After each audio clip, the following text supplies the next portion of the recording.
Halo Dokter Ika, apa kabarnya nih? Baik, alhamdulillah. Sebelumnya boleh perkenalkan diri dulu? Boleh. Perkenalkan, nama saya Dr. Gigi Ika Nuriani, asal dari Sukabumi dan alumni dari Universitas Padjadjaran. Kalau sekarang di Bandung sih. Oh, apa aja nih kesibukannya sehari-hari Dokter Ika?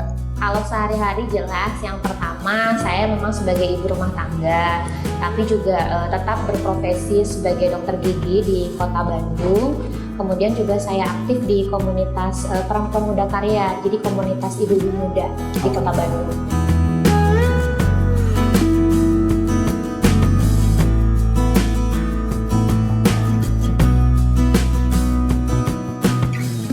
Sejarah perjalanan Dokter Ika dari dulu sampai sekarang menjadi dokter seperti sekarang nih, apa aja? Kalau perjalanan itu sebenarnya yang membuat saya tertarik untuk menjadi dokter adalah motivasi dari kedua orang tua. Yang kalau dari secara silsilah gitu nggak ada yang jadi dokter itu gitu. Sehingga ayah saya bilang, oh ya udah insya Allah mudah-mudahan mudah-mudahan hanya dikasih dua option waktu itu. Ya kalau nggak guru dokter kan itu pilihan yang hanya sempit dua aja, tapi alhamdulillah ya Allah membukakan jalan lewat dokter gigi ini. Yang apapun gelarnya, tapi yang penting dokter mungkin ya, harapan dari orang tua. Jadi cerita awal mula menjadi dokter seperti apa? Awal mula jadi dokter itu sebenarnya cita-cita saya sejak kelas 1 SMA. Ya, jadi awal mulanya itu memang udah diulang-ulang, diafirmasi gitu ya, ketika sejak kelas 1 SMA cita-citanya itu dokter atau guru. Nah kemudian ya udah ditempuh aja, selain memang didukung dari motivasi kedua orang tua. Kalau boleh sedikit cerita nih dok, masa-masa dokter dulu di sekolah dan kuliah itu seperti apa sih? Oh iya, kalau masa-masa sekolah sama kuliah memang saya itu dididik oleh orang tua itu sebagai anak yang kerja keras ya, yang kerja keras, tekun dan mandiri. Jadi itu adalah 3 modal itu poin yang benar-benar ayah dan ibu saya itu tanamkan sejak saya SD gitu.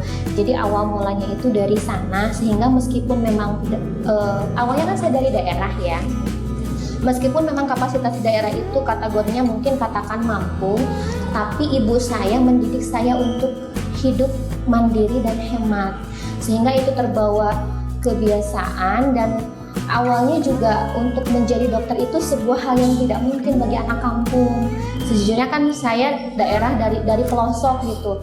Kayak nggak mungkin ya saya dapat sehari-hari pakai jas putih, atau misalkan saya lulus di perguruan tinggi yang udah katakanlah terkenal gitu ya. Tapi dengan motivasi, dan saya sering diperlihatkan sama orang tua itu jalan-jalan, kalau ke Bandung saya dikasih jalan-jalan ke UPI, ke Unpad, sehingga itu yang memotivasi saya, dan terbayang-bayang ketika saat saya masuk SMA tuh udah jelas, oh iya arah hidup saya itu memang sebagai seorang dokter, paling tidak optionnya guru. Tapi memang sekarang kan takdir membawa saya menjadi seorang dokter. Itu nggak mudah juga sih Kang untuk menjadi untuk sampai pada tahap dokter itu butuh memang kekonsistenan. Sejak saya kelas 1 SMA mempersiapkan. Ayah saya sudah memberikan gambaran kepada saya, kalau kamu mau jadi dokter, kamu harus punya nilai yang bagus. Otomatis berarti ditanamkan dalam diri saya bagaimana saya harus menjadi seseorang yang terpilih. Dan itu yang mendidik saya untuk selalu menjadi bintang gitu ya. Bintang di sini mungkin ya kalau nggak tahu ya, kalau sekarang masih adalah sistem ranking atau apa. Cuman dari sana itu dengan modalnya tekad dokter, oh iya, jadi semangat dalam diri saya bagaimana saya bisa bertahan untuk menjadi seorang juara umum. Jadi dari sana terus dikejar, selain memang kok rajin banget, karena memang motivasi saya, kalau orang tua saya sudah ridho, pastilah Allah juga membukakan jalan. Dan akhirnya begitu ditempuh kelas 12 SMA, dua-duanya lolos, guru iya, lolos dokter iya. Akhirnya ya udahlah, karena dokter prioritas utama, saya hidupkan diri menjadi seorang dokter. Jadi motivasi terbesarnya nih untuk Dokter Ika masuk jurusan kedokteran itu apa? Motivasi terbesarnya adalah sebenarnya sih mewujudkan keinginan orang tua. Itu ya yang terbesarnya. Tapi setelah saya dalami, setelah saya rasakan sekarang feedback sebagai dokter gigi itu memang sesuai dengan karakter saya yang terus senang berinovasi. Nah, ini yang benar-benar mewadahi saya. Dokter gigi itu bukan hanya dokter gigi, tapi dikatakan science of art. Jadi kita itu bisa, kalau orang seni mungkin memahat patung, melukis, saya juga bisa gitu ya, dan melukis gigi gitu ya. Bagaimana memang bukan hanya sisi medisnya aja, tapi estetiknya kita dapat. Dan semangatnya, spiritnya begitu pasien itu datang gitu ya, kemudian balik dengan senyum yang lebar dan bahagia, itu sebuah reward untuk saya atas effort mungkin tidak mudah lah, mungkin yang udah merasakan sebagai dokter gigi tidak mudah sampai pada titik dokter gigi saja gitu. Dan saya pun merasakan bagaimana ya, ngerasain bagaimana tiap hari itu nangis gitu ya, bagaimana setiap hari itu memohon doa kepada orang tua supaya cepat lulus di sini tuh. Karena gini Kang, ada fenomena unik di kedokteran gigi itu, bahkan sampai sekarang teman saya udah 12 tahun belum lulus. Karena memang ada sebuah requirement yang memang tergantung kita. Jadi cepat tidaknya itu tergantung mahasiswa. Ada yang bisa cepat 6 tahun, 6 tahun setengah, bahkan sekarang sampai 12 tahun pun belum lulus. Jadi inilah uniknya kedokteran gigi. Bukan saya katakan susah, tapi memang tergantung dari diri mahasiswanya. Wah, menginspirasi banget ya. Terus kenapa Dokter Ika lebih memilih spesialisasi gigi dibanding yang lain? Ya, pertama memang sebenarnya kalau boleh dikatakan ya kejebak ya, karena untuk sampai mungkin itu di sisi lain memang saya juga pernah coba ya untuk spesifikasi dokter umum, tapi memang tidak lolos pada saat itu. Dan memang takdirnya memang mentakdirkan saya menjadi seorang dokter gigi. Akhirnya ketika masuk dunia kedokteran gigi, yang saya kerasa banget, feel banget itu ketika masuk 3 tahun awal. 3 tahun awal masuk ke kedokteran gigi baru saya merasakan, oh iya emang nasib saya di sini, karena ini jiwa saya. Ketika memang sudah praktisi, saya pasti akan istilah kalau kata Sundanya anteng gitu. Jadi tidak ketika sudah bertemu dengan sesuatu yang udah saya buat fokus, ya memang saya sangat menikmati dengan tadi ya science of art itu. Dan memang feel saya memang sebagai praktisi, bukan hanya anamnesa dan lain sebagainya. Apa ada pesan khusus nih dari Dokter Ika untuk anak-anak muda yang ingin menjadi dokter saat ini? Oke, ada. Untuk teman-teman semua yang ingin menjadi seorang dokter, percayalah, yakin, sebenarnya gini, yang saya rasakan di kedokteran gigi, orang yang cerdas itu belum tentu bisa menyelesaikan. Banyak sekali orang yang cerdas di kalangan saya sebagai dokter gigi lambat untuk lulus dan mungkin tidak sampai pada jenjang lulus. Tapi yakinlah, modal saya itu adalah jiwa optimis dan kerja keras. Karena dengan seperti itu, jiwa optimis dan kerja keras bisa membuat kita itu lulus tepat waktu.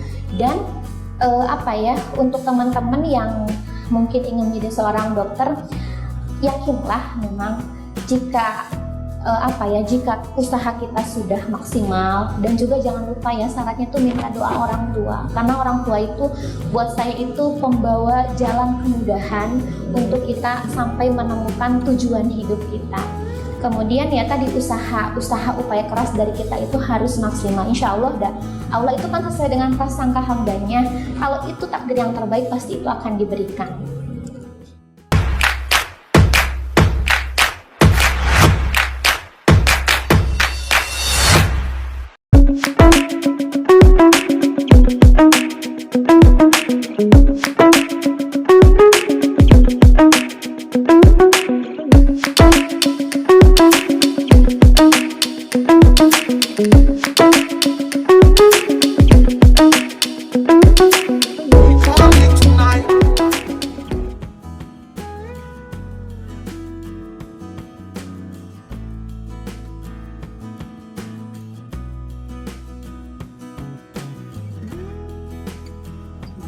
Kita mulai masuk ya ke kesibukan Dokter Ika yang lain. Boleh sedikit ceritain nggak awal mula terbentuknya komunitas perempuan muda karya itu seperti apa? Kalau saya boleh sedikit cerita, memang bermulanya dari 4 orang pionir ya, 4 orang pelopor pendiri dari Perempuan Muda Karya. Memang pada saat itu juga ada ada seleksinya, tidak tiba-tiba jadi saya sekarang CEO. Memang ada seleksi ketat khusus dari Perempuan Muda Karya, sampai saat itu memang amanah CEO, tugas CEO itu jatuh ke saya. Awalnya sih dari sana, jadi titipan aja sebenarnya, nggak langsung saya foundernya, enggak. Terus maksud dan tujuan dibentuknya nih komunitas Perempuan Muda Karya tuh untuk apa? Maksud dan tujuan itu kalau dari member-membernya sendiri kan para ibu-ibu muda ya. Jadi para ibu-ibu muda yang memang mereka juga pada semangat gitu ya untuk bergerak. Tujuannya itu satu memang mengedukasi dan menginspirasi. Tapi pada kenyataannya kita juga bergerak di bidang sosial masyarakat. Makanya kegiatan-kegiatan kita itu memang fokus banyaknya mungkin webinar ya, lebih memberikan edukasi. Terakhir kemarin baru yang offline seminar parenting. Terus kegiatannya apa aja sih yang udah pernah dilakuin oleh komunitas Perempuan Pemuda Karya?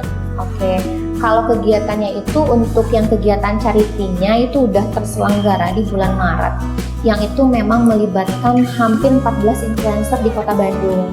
Nah, jadi itu kita trial untuk cakupan kita itu meliputi Kota Bandung lah saat itu, terselenggara di bulan Maret, dan alhamdulillah waktu itu tempatnya itu di Hava Warehouse.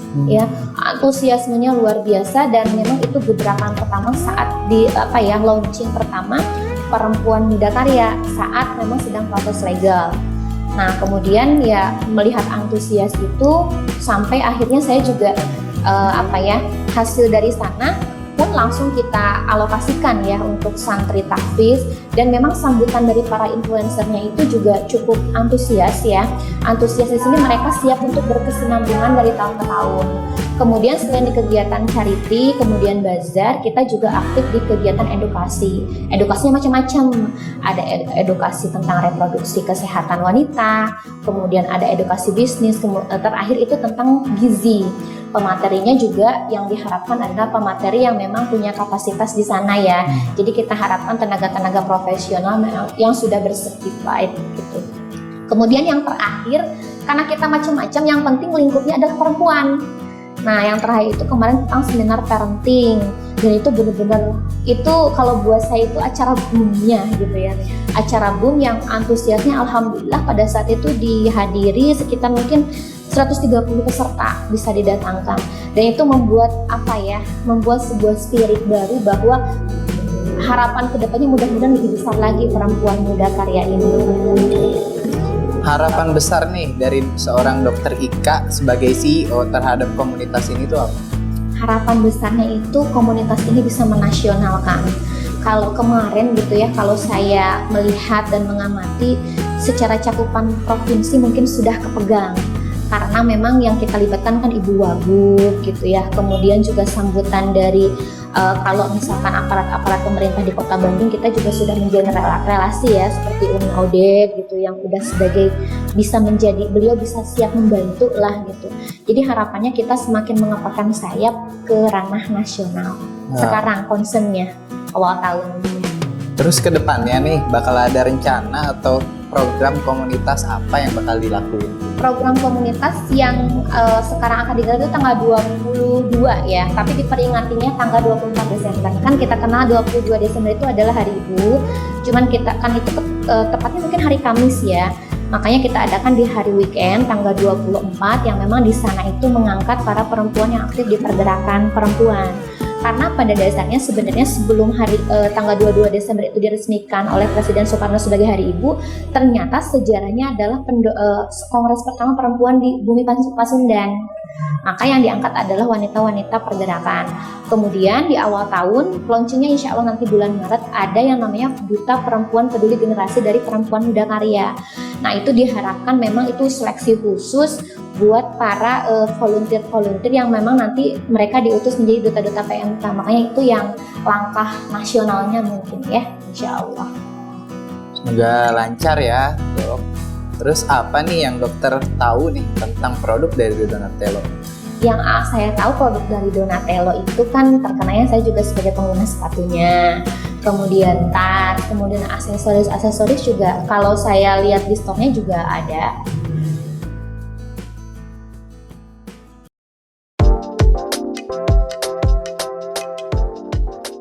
Nah, kita sekarang main game ya dok ya. Dan jawab satu kalimat dengan cepat. Oke, pertanyaan pertama nih. Siapa sosok yang menginspirasi Dokter Ika? Sosok itu ayah. Ayah. Terus kenapa menjadi dokter atau ibu rumah tangga? Dokter. Dokter. Dokter bedah atau dokter anak? Dokter anak. Oke, mencintai atau dicintai? Mencintai. Mencintai. Apa alasannya? Kalau mencintai itu kita bisa lebih apa ya? Memberi. Kalau dicintai itu berharap ya, kalau mencintai itu lebih kepada memberi dengan ketulusan. Kan tangan di atas lihat tangan bawah ya, berarti Betul. mencintai juga. Oke. Najwa Shihab atau Rosiana Silalahi? Anak atau suami? Suami. Kenapa? Kalau suami ya jelas sebelum jadi ibu jadi istri dulu kan. Nah kemudian kalau anak itu saya juga terinspirasi dari Pak Ridwan Kamil, anak titipan yang memang harus dijaga maksimal, tapi nanti ke depannya harus siap diambil anak juga dengan pasangannya. Tapi yang jelas yang sampai akhir hayat menemani kita ya suami, makanya saya pilih suami.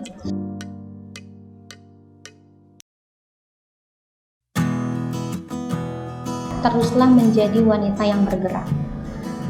Teruslah menjadi wanita yang selalu membawa perubahan. Jangan dinilai itu tujuannya kecil atau besar.